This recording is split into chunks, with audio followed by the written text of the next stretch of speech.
વાર્તા સૂરજ અને ચંદા. ઘણા વખત પહેલાની વાત છે. દિવસ નામનો એક માણસ હતો અને એની વહુનું નામ રાત હતું. વહુ ખૂબ જ રૂપાળી હતી અને એને બે બાળકો હતા. એક દીકરો હતો, એનું નામ હતું સૂરજ, અને એક હતી દીકરી, એનું નામ હતું ચંદા. આ બધા આખો પરિવાર ખૂબ મોજથી રહેતા હતા. એક દિવસ ની વાત છે કે સૂરજ અને ચંદા ફરવા નીકળ્યા. ચારે બાજુ ફૂલો હતા, પતંગિયા હતા, પંખીનો કલરવ હતો.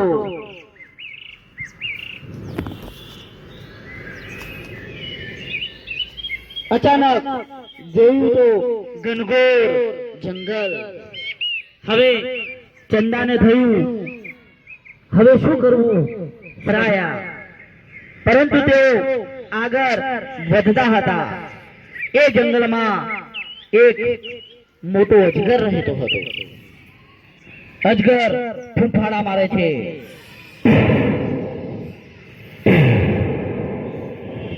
કેટલાય દિવસથી આ અજગર ભૂખ્યો હતો. અજગર બાળકોને જોવે છે અને ઝાડ ઉપરથી ધીરે ધીરે નીચે ઉતરે છે.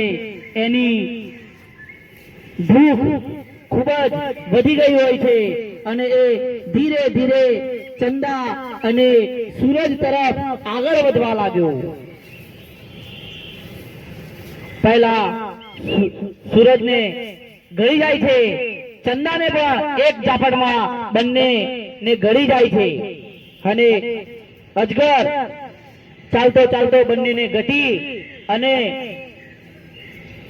નદી કિનારે આવે છે. અને અજગર નદી કિનારે પડે છે અને જેમની ચિંતાનો પાર નથી એવા દિવસ અને રાત પોતાના બાળકો ક્યાં ગયા હશે એમ વિચારતા ને વિચારતા ગભરાટમાં આવી રહ્યા છે. જંગલની બાજુ પર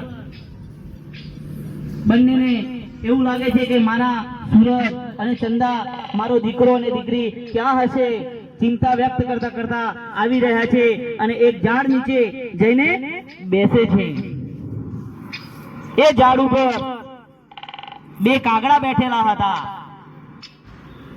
એક કાગડાને રહેવાયું નહીં અને એને કહી દીધું સૂરજ અને ચંદા તો અજગરના પેટમાં છે અને અજગર નદી કિનારે પડ્યો છે, તો જાઓ તમે બચાવી લો એ બંને બચ્ચાઓને.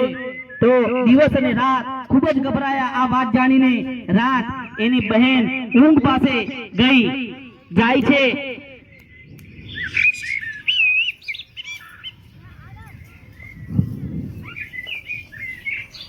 ઊંઘ પાસે સરસ મજાનો રસ્તો કાઢે છે. અજગરને હું ઊંઘાડી દઈશ. ઊંઘ કહે છે કે હું અજગર પાસે જઈ અને તને ઊંઘાડી દઈશ, તું સૂરજ અને ચંદાને બહાર કાઢી લેજે. પછી તો એ લોકો જંગલમાં જ્યાં નદી કિનારે અજગર પડ્યો હતો ત્યાં હળદર જાય છે. ઊંઘ હવે એનું કામ ચાલુ કરે છે. ઊંઘ હળવેથી અજગરની આંખોમાં ઘૂસે છે અને અજગરને બહુ મોટું બગાસું ખાધું અને અજગર સૂઈ ગયો. રાત એની પેટ ઉપર બેસી જાય છે અને પોતાના બચ્ચાઓને ધકેલે છે. સૂરજ બહાર નીકળે છે અજગરના પેટમાંથી. ચંદા પણ ધીરે ધીરે બહાર નીકળી રહી છે. સૂરજ અને ચારે જણા દોડે છે અને અજગર પણ એમની પાછળ દોડે છે, ફૂંફારા મારે છે. ઝાડ ઉપર ચડી અને આકાશ તરફ ધકેલાઈ જાય છે. સૂરજ અને ચંદા આકાશમાં જ રહે છે. એ દિવસથી આજ દિન સુધી સૂરજ અને ચંદા નીચે ધરતી પર આવ્યા નથી.